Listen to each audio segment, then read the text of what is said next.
ہماری ویڈیوز دیکھنے کے لیے ہمارے چینل صراط جنت کو سبسکرائب کریں۔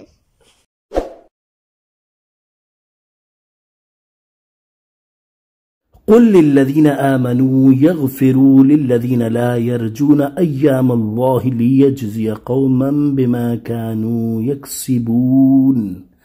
ترجمہ کنز العرفان، تم ایمان والوں سے فرماؤ کہ ان لوگوں سے درگزر کریں جو اللہ کے دنوں کی امید نہیں رکھتے تاکہ اللہ ایک قوم کو ان کی کمائی کا بدلہ دے۔ تفسیر صراط الجنان۔ اللہ تعالیٰ نے اپنی وحدانیت، قدرت اور حکمت کے دلائل بیان فرمانے کے بعد اس آیت سے مسلمانوں کی اخلاقی تربیت فرمائی ہے۔ اس آیت میں اللہ تعالیٰ کے دنوں سے مراد وہ دن ہیں جو اللہ تعالیٰ نے ایمان والوں کی مدد کے لیے مقرر فرمائے ہیں، یا ان دنوں سے وہ واقعات مراد ہیں جن میں وہ اپنے دشمنوں کی پکڑ فرماتا ہے، اور ان دنوں کی امید نہ رکھنے والوں سے مراد کفار ہیں۔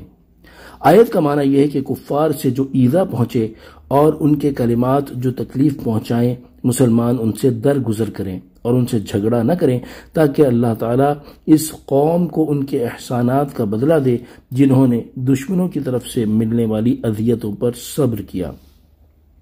اس آیت کے شان نزول کے بارے میں کئی قول ہیں، ان میں سے 3 اس طرح ہیں۔ نمبر 1، غزوہ بنی مصطلق میں مسلمان ایک کنویں پر اترے۔ حضرت عبداللہ بن ابی منافق نے اپنے غلام کو پانی کے لیے بھیجا اور وہ دیر سے واپس آیا تو اس نے غلام سے سبب دریافت کیا۔ اس نے کہا کہ حضرت عمر رضی اللہ تعالی عنہ کنویں کے کنارے پر بیٹھے تھے جب تک نبی کریم صلی اللہ تعالی علیہ وآلہ وسلم اور حضرت ابو بکر صدیق رضی اللہ تعالی عنہ کی مشکیں نہ بھر گئیں، اس وقت تک انہوں نے کسی کو پانی بھرنے نہ دیا۔ یہ سن کر اس بدبخت نے ان حضرات کی شان میں گستاخانہ کلمے کہے۔ حضرت عمر رضی اللہ تعالی عنہ کو اس کی خبر ہوئی تو آپ تلوار لے کر تیار ہوئے۔ اس پر یہ آیت نازل ہوئی۔ اس شان نزول کے مطابق یہ آیت مدنی ہوگی۔ نمبر 2، ایک قول یہ ہے کہ قبیلہ بنی غفار کے ایک شخص نے مکہ مکرمہ میں حضرت عمر رضی اللہ تعالی عنہ کو گالی دی تو آپ نے اسے پکڑنے کا ارادہ کیا، اس پر یہ آیت نازل ہوئی۔ نمبر 3، جب آیت من ذا الذی یقرض اللہ قرضا حسنا نازل ہوئی تو فنحاس یہودی نے کہا کہ محمد صلی اللہ تعالی علیہ وآلہ وسلم کا رب محتاج ہو گیا، معاذ اللہ۔ اس کی یہ بات سن کر حضرت عمر رضی اللہ تعالی عنہ نے تلوار کھینچی اور اس کی تلاش میں نکلے، لیکن حضور پر نور صلی اللہ علیہ وآلہ وسلم نے آدمی بھیج کر انہیں واپس بلوا لیا۔ من عمل صالحا فلنفسہ، جو نیک کام کرے تو اپنی ذات کے لیے ہی کرتا ہے، ومن اساء فعلیہا، اور جو برائی کرے تو وہ اسی پر ہے، ثم الی ربکم ترجعون، پھر تم اپنے رب کی طرف ہی لوٹائے جاؤ گے۔ تفسیر صراط الجنان، یعنی جو شخص ایسے نیک کام کرے جن سے اللہ تعالیٰ کی رضا حاصل کرنا مقصود ہو تو وہ اپنی ذات کے لیے ہی کرتا ہے کہ ان نیک اعمال کا فائدہ اور ثواب اسے ہی ملے گا، اور جو برے کام کرے تو اس کا وبال بھی اسی پر ہے کہ وہی اپنے برے کاموں کا نقصان اور عذاب برداشت کرے گا۔ پھر تم مرنے کے بعد اپنے اس رب عز و جل کی طرف ہی لوٹائے جاؤ گے جو تمہارے تمام امور کا مالک ہے، وہ نیکوں اور بدوں کو ان کے اعمال کی جزا دے گا، لہذا تم اس ملاقات کی تیاری کرو۔ اس آیت میں نیک اعمال کرنے کی ترغیب بھی دی گئی ہے اور برے اعمال سے ڈرایا بھی گیا ہے، لہذا ہر ایک کو چاہیے کہ وہ اپنے اعمال اور ان کے انجام پر غور کرے۔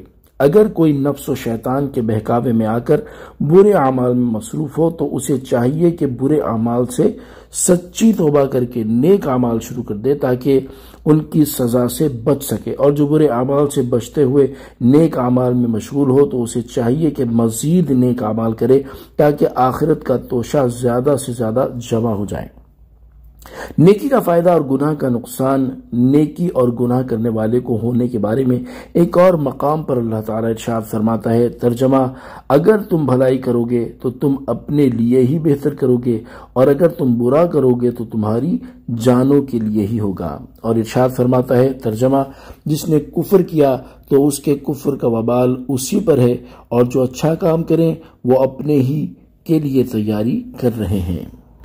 وَلَقَدْ آتَيْنَا بَنِي إِسْرَائِيلَ الْكِتَابَ وَالْحُكْمَ وَالنُّبُوَّةَ وَرَزَقْنَاهُمْ مِنَ الطَّيِّبَاتِ وَرَزَقْنَاهُم مِّنَ الطَّيِّبَاتِ وَفَضَّلْنَاهُمْ عَلَى الْعَالَمِينَ، اور بے شک ہم نے بنی اسرائیل کو کتاب اور حکومت اور نبوت عطا فرمائی، اور ہم نے انہیں ستھری روزیاں دیں اور انہیں ان کے زمانے والوں پر فضیلت بخشی۔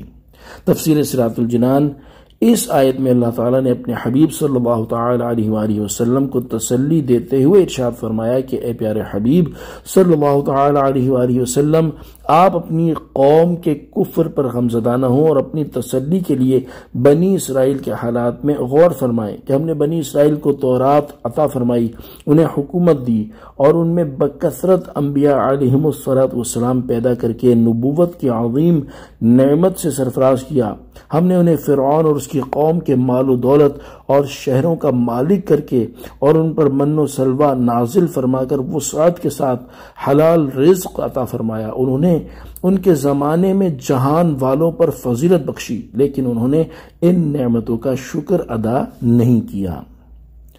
صلو علی الحبیب صلی اللہ تعالی علی محمد صلی اللہ تعالی علیہ وآلہ وسلم۔